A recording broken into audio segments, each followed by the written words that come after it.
¿Qué tal, estimados estudiantes? Bienvenidos a otro video aquí en Dale Inglés y continuamos con la sección correspondiente a los tipos de verbos, ¿sí? Vamos a comenzar con los verbos auxiliares. Estos verbos realmente son muy importantes y los tenemos que dominar, pero no se preocupe, igual con la práctica esto se vuelve automático y luego pues ya ni siquiera lo pensamos, lo usamos muy intuitivamente, ¿ok? ¿Cuáles son los verbos auxiliares en inglés? Los verbos son do, be y have, ¿sí? Y escuche que digo verbos, ¿no? Pero estos verbos también cumplen la función de ser verbos auxiliares. Como verbos, el significado es hacer, ser o estar y tener. Ese es su significado como verbos. Pero como verbos auxiliares no tienen significado, más bien colaboran o ayudan a hacer las estructuras correspondientes a oraciones de preguntas, a oraciones negativas y a ayudarnos a formar tiempos verbales, ¿sí? Recuerden, no tienen una traducción directa cuando son verbos auxiliares. Vamos a ver algunos ejemplos, ¿sí? Tenemos para la construcción de preguntas, ¿sí? Cuando nosotros vamos a hacer preguntas en inglés, necesitamos la ayuda de verbos auxiliares en cualquier tiempo verbal, ¿sí? Puede ser presente, pasado, futuro. Nuestros ejemplos van a utilizar el tiempo presente, ¿sí? Tenemos, does Jake prepare delicious food? ¿Sí? Fíjese, de esta parte para acá, nosotros diríamos que es una oración afirmativa, ¿no es cierto? Afirmaríamos que Jake prepara comida deliciosa. Pero el momento que queremos preguntar, ¿cómo hacemos?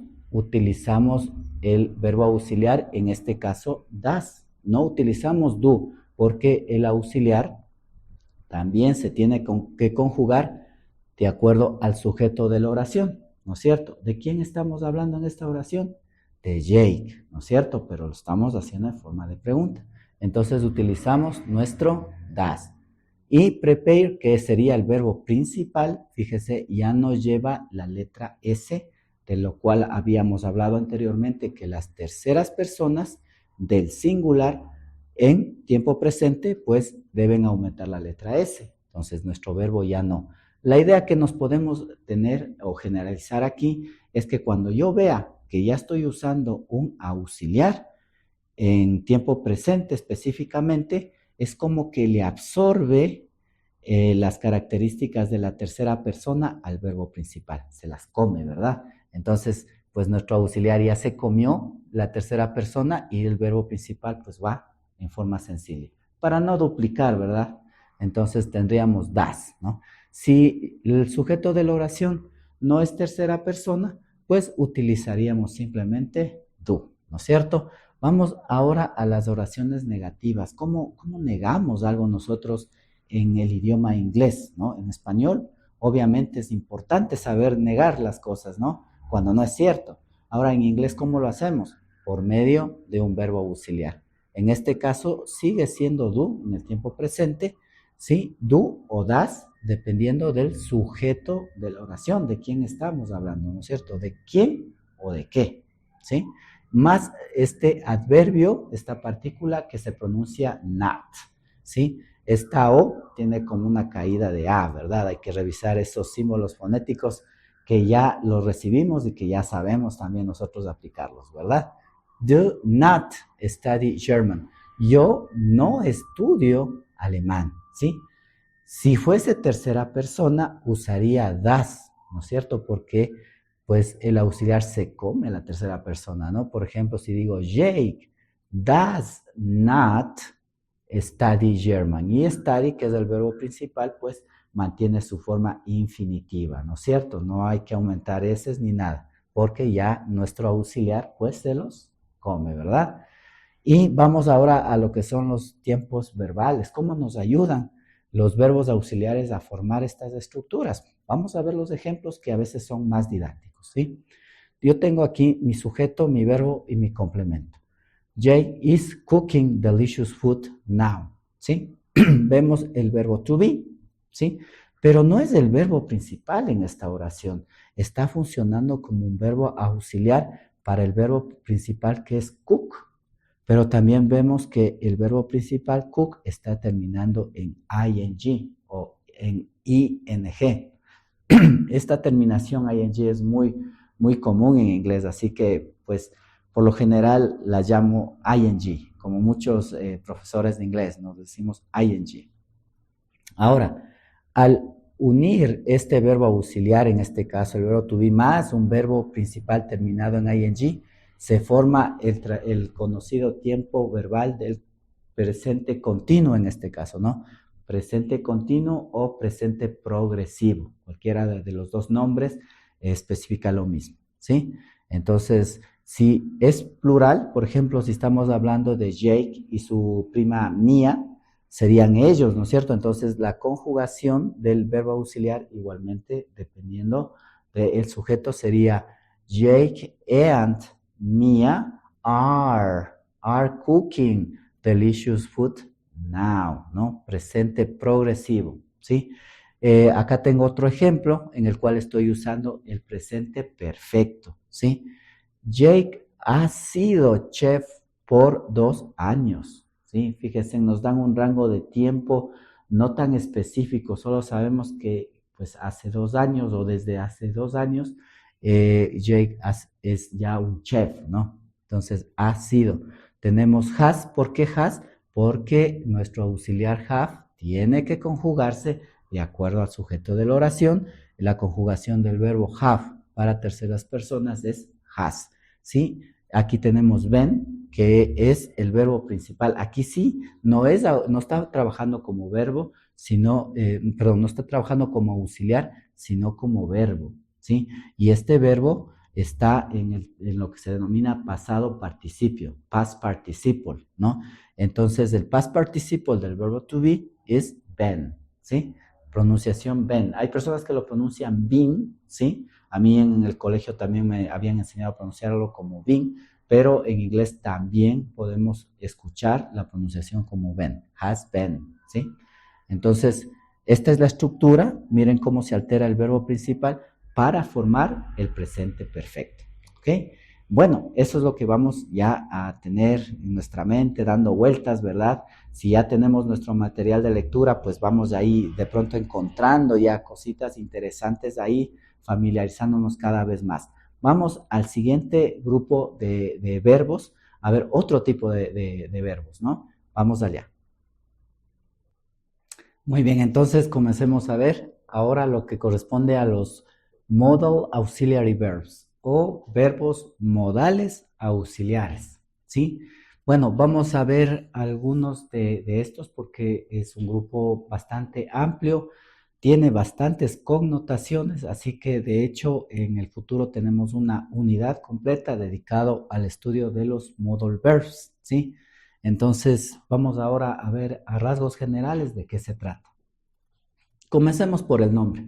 ¿Por qué utilizamos model, no? Que vendría como de modelar, de modelaje, ¿sí? Estos verbos tienen la capacidad de cambiar el matiz o el contexto del verbo principal, ¿sí? Dándole, por ejemplo, matices como la habilidad de que se pueda hacer o no hacer la acción que representa ese verbo, ¿sí? Nos puede dar la probabilidad de que esa situación, esa acción suceda o no, esa probabilidad, ¿sí? También puede ser una recomendación para ese verbo o que la acción va a estar ejecutándose en el futuro o incluso para acciones hipotéticas. Vamos a ver cómo funciona, ¿sí? Tenemos nuestro modal can que nos sirve para expresar la habilidad, es decir, que podemos decir que se puede o no se puede hacer, ¿no? Entonces tenemos aquí la oración, Jay can cook delicious food. Nuestro verbo principal es cook. Nuestro auxiliar es can. Decíamos que después de verbos auxiliares, nuestro verbo va a ir en forma simple, ¿sí? En infinitivo. Por eso es que no tiene la letra S que correspondería al sujeto de la oración, porque pues tenemos nuestro modal. Este modal nos dice que nos expresa la habilidad, entonces en esta oración lo decimos que Jake puede cocinar comida deliciosa. Noten el contraste o la diferencia, ¿verdad? Jake cooks delicious food, ¿no? Jake cocina comida deliciosa, ¿sí? Con la S, sin el modal. Jake cooks. Pero este matiz cambia cuando decimos Jake puede cocinar comida deliciosa. Estamos atribuyéndole la habilidad. Jake puede hablar italiano. Jake puede tocar una guitarra, ¿sí? Vaya notando el efecto del verbo modal con la acción que representa el verbo principal, ¿no? Jake puede hablar francés, la habilidad, ¿no? Entonces tenemos esta connotación. Vamos a la siguiente, que es might, que dice que nos permite expresar probabilidad. Mia might come today, nuestro verbo principal, come, sin la letra S nuevamente. Y dice, bueno, la acción del verbo es venir, ¿no? Mia viene hoy, pero con nuestro modal nos queda Mia podría venir hoy. Ya no es seguro, ¿no es cierto? Nos está mostrando esa posibilidad. Should, recomendación, ¿sí? Jay should prepare seafood, ¿no? Jay debería, ¿no? La sugerencia debería preparar mariscos o comida de mar, como quiera decirlo, ¿no? Entonces, should afecta al verbo preparar, ¿no? El verbo preparar con esta connotación de una sugerencia. Qué interesante, ¿verdad? Vamos con will, ¿sí? Para expresar futuro, ¿sí? Jake will cook seafood, ¿no? Jake will cook seafood. Jake preparará o cocinará mariscos, ¿sí? Fíjese, entonces, will también es un modal, como tal, después del modal vamos a tener un verbo. Claro, estos no pueden estar solos, ¿no? Porque necesitan modelar a un verbo, entonces nunca vamos a encontrar solos, ¿sí? Siempre van a estar afectando a un verbo principal, dándole una connotación específica. Vamos con esta última. Recuerden que esto es únicamente unos ejemplos, ¿no? Porque hay muchos de estos modal verbs. Would, para expresar situaciones hipotéticas, ¿sí? Hay algunos de estos que inclusive nos van a servir para expresar más contextos, ¿no? I would like to speak French, ¿no? Tendríamos, me gustaría hablar francés. De hecho, este would nos da la terminación de los verbos ría, ¿no? Correría, I would run. Comería, I would eat. Estudiaría, I would study, ¿no? Hablaría, I would speak, le da la terminación, ría a los verbos. Ahora, ¿esto de qué nos sirve? Usualmente nosotros más lo vamos a utilizar en condicionales realmente, ¿no? Y esta situación hipotética también se lo hace cuando hay un requerimiento muy polite, muy educado, ¿no? ¿Le gustaría una taza de té? Would you like a cup of coffee? ¿Le gustaría ir al parque? Would you like to go to the park? Entonces es una oferta, es un ofrecimiento, ¿verdad? Bueno, vamos a ver nuestro siguiente grupo de verbos. Muy bien, entonces vamos a hablar de los phrasal verbs, ¿no? Los phrasal verbs van a actuar como un verbo independiente a pesar de que estén formados por una o más partículas. Usualmente, pues vamos a encontrar una única partícula que puede ser una preposición o un adverbio, ¿sí? Dependiendo del contexto. Entonces tendríamos el verbo y más una de estas dos partículas, ¿no? Tenemos el ejemplo, Jake puts on his blue apron, ¿sí? Jake se pone o se viste con su delantal azul, ¿sí? Entonces, puts on, fíjese, viene a hacer un solo significado, a pesar que tenemos el verbo put y la preposición on, ¿sí? Entonces, estos dos comienzan o lo conocemos como un phrasal verb. Noten que el significado también varía, ya que put es poner, ¿no? Pero put on ya da el contexto de algo que se está colocando en el cuerpo, usando en el cuerpo. vistiéndose, ¿no? También notemos que se respeta, el verbo respeta a la tercera persona, ¿no? Si nuestro sujeto es tercera persona, pues añadimos la letra S. Si no, no, más la preposición. Otro ejemplo tenemos Jake wakes up early. ¿Cómo se levanta en la mañana? Se levanta hacia arriba, ¿no es cierto? Entonces esto ya tiene una connotación adverbial. Que no se preocupen, igual nosotros más adelante vamos a estudiar muy en detenimiento lo que es las preposiciones, los adverbios, para que nosotros tengamos una imagen clara de cómo funcionan y cuándo nosotros los podemos utilizar cuando formemos nuestras oraciones, ¿sí? Entonces, aquí tiene esa connotación adverbial de cómo se hace, ¿no? Wakes, levantarse. ¿Hacia dónde se levanta? Hacia arriba, ¿no? Wakes up. Y pues así tenemos un sinnúmero de phrasal verbs. Esto es un tema igualmente muy importante el momento que vamos a construir oraciones, ya que como les indico, el verbo solo pues puede tener una connotación, pero al momento que añadimos una preposición o un adverbio, pues ya va a cambiar ese contexto. Normalmente pues esto es algo que igual con la práctica nos vamos memorizando los phrasal verbs que son de comunicación diaria.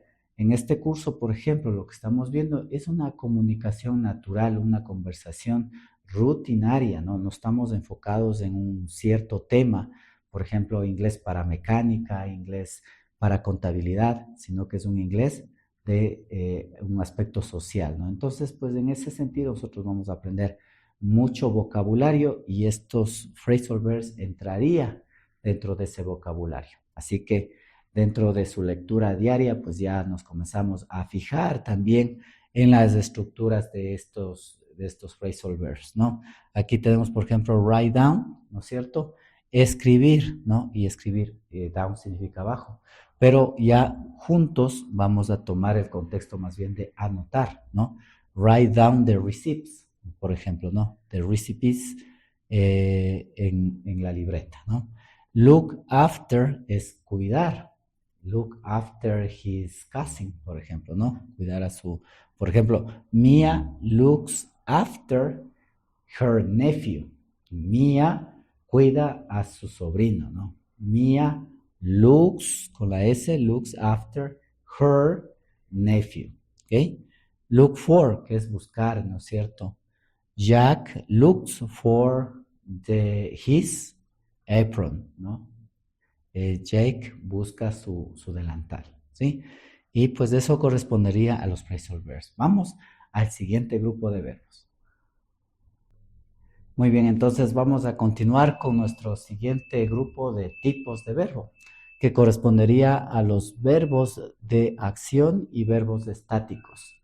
Vamos a ver de qué se trata los verbos de acción. Bueno, realmente en cuanto a los verbos de acción, pues nos van a representar acciones tanto físicas como mentales. Las acciones físicas, pues realmente es muy sencillo porque la mayoría de nosotros estamos familiarizados con la idea de que un verbo representa una acción, ¿verdad? Entonces todo lo que es acción, pues ya sabemos que es un verbo. Jake cooks delicious food. El verbo aquí es cocinar, es una acción física, ¿verdad? El hecho de cocinar, una acción mental. Jake considera, ¿no? Está en su mente, considera preparar mariscos, ¿sí? Entonces ya el verbo consider, ¿no? Es pues un verbo que nos muestra una acción, algo que está procesándose dentro de nuestra mente, pues eso causa una acción. Ahora vamos a ver el siguiente grupo, que es los static verbs o verbos estáticos. Este tal vez nos va a llamar un poco la atención, ¿no? ¿Por qué estáticos? Un verbo estático, ¿no? Pues estos verbos van a representar estados, situaciones, condiciones, etcétera, ¿no? Entonces es como representar una situación específica. Vamos a ver un ejemplo, ¿no? Jay conoce o sabe, ¿no? El verbo know es saber o conocer, ¿no? Sabe cómo cocinar comida deliciosa. Entonces el verbo saber, claro, es un conocimiento que está en nuestra mente, pero fíjese, a diferencia del verbo considerar, ¿sí? Considerar hay una acción, está procesándose. En cambio, en conocer o saber, pues es algo que está estático, ya lo sé, nada más, ¿no es cierto? Yo sé cómo hacer algo. Entonces, el verbo know es un verbo estático, ¿sí? Y un verbo que se puede utilizar en varias situaciones dentro de lo que es el área de estudio, ¿verdad? Mia loves to help her cousin, ¿no? Mia ama ayudar a su primo, ¿sí? Entonces, amar, igual, ¿no? No hay como tal una acción, es un estado, un sentimiento, ¿sí?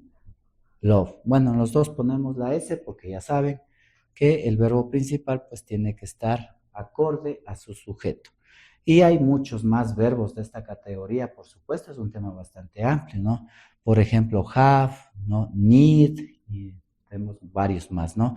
En definitiva, estos verbos usualmente nos van a representar las emociones, la existencia, la posesión y pues más detalles, ¿sí? Muy bien, eso podríamos hablar sobre los verbos de acción y estáticos para que usted poco a poco pues vaya más y más y más familiarizándose con el inglés. Estos temas seguramente lo vamos a ir profundizando un poco más adelante, pero usted ya comienza a saber de qué se trata. Vamos al siguiente grupo de verbos. Muy bien, entonces vamos ahora a hablar de un tipo de verbo que es un tanto especial, denominado copulative verbs o también a veces los llamamos linking verbs. ¿Cuál es la definición de este verbo? Es que conecta al sujeto de la oración con un estado o una condición. De ahí su segundo nombre, linking. Linking significa enlazar, ¿no es cierto?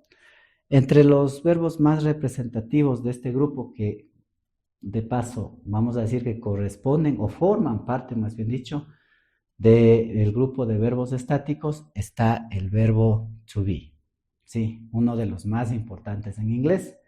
Entonces, fíjese, en este verbo lo tenemos que hacer la conjugación, ¿no es cierto? Y tenemos el ejemplo, Jake is at the plaza.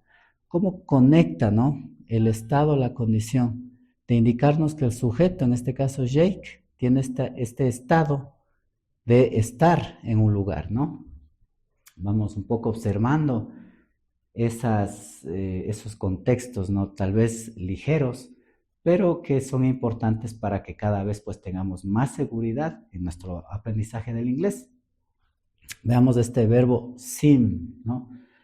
Dice, Mia seems happy. Mia parece feliz. ¿Y cómo se engancha, no?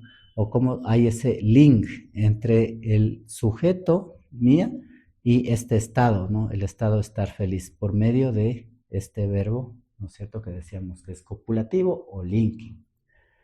Become, que es volverse, ¿no? O transformarse. Jake becomes a chef. So, Jake se vuelve un chef o se volvió un chef, se convirtió en un chef, ¿no? El verbo feel, sentir, ¿no? Estos verbos son bastante comunes, ¿no? Así que vamos a tratar de imaginarnos en qué situaciones de nuestras actividades cotidianas los podemos utilizar. Feel es sentir. Jake se siente confiado o se siente seguro, ¿no? En su emprendimiento, ¿no? Jake feels confident. Y pues tenemos otros verbos, ¿no? Look, sound, y pues hay muchos más, muchísimos verbos más. Nosotros, obviamente, nuestro objetivo es ir incrementando nuestro vocabulario, aprendiendo más y más, ¿ok? Bueno, vamos al siguiente grupo de verbos.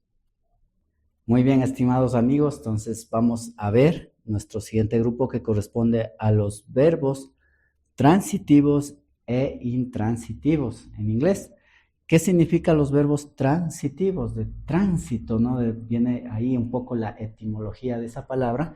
Sería que requieren un objeto directo, ¿sí?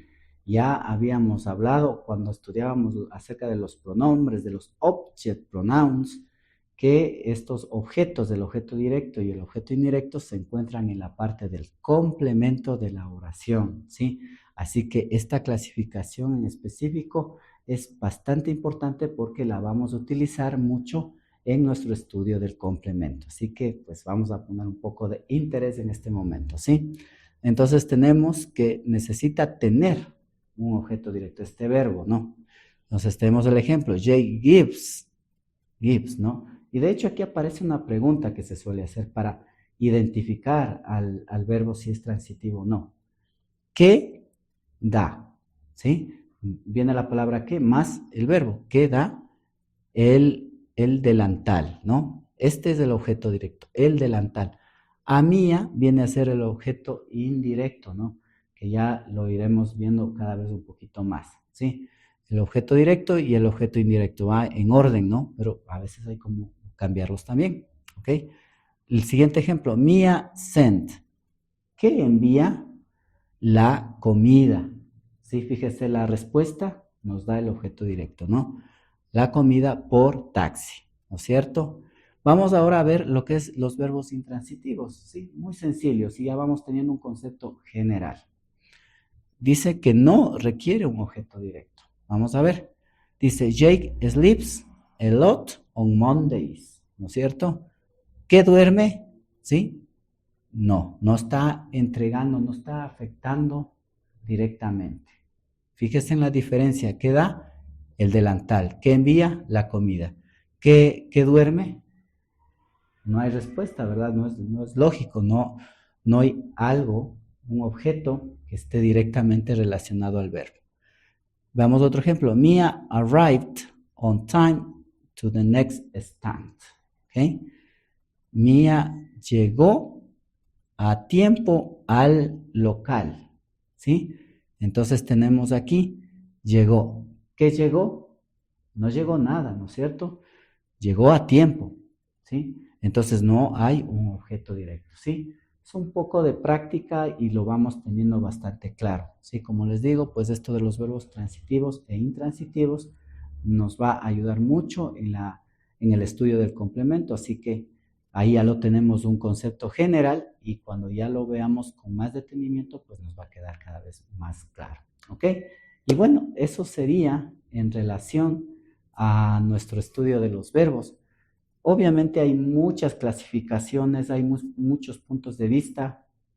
Cuando hablamos de clasificación, pues es obvio que nosotros podemos clasificar por tamaño, por ciudad, por miles de cosas, ¿no? Depende del punto de vista. Así que, pues nosotros aquí en Dale Inglés hemos considerado que esta clasificación que la hemos compartido con ustedes nos va a servir para la etapa que estamos en este momento.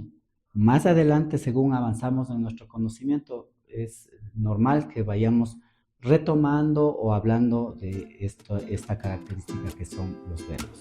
Bueno, sin nada más en esta sección, pues nos vemos en el siguiente video. Bye bye.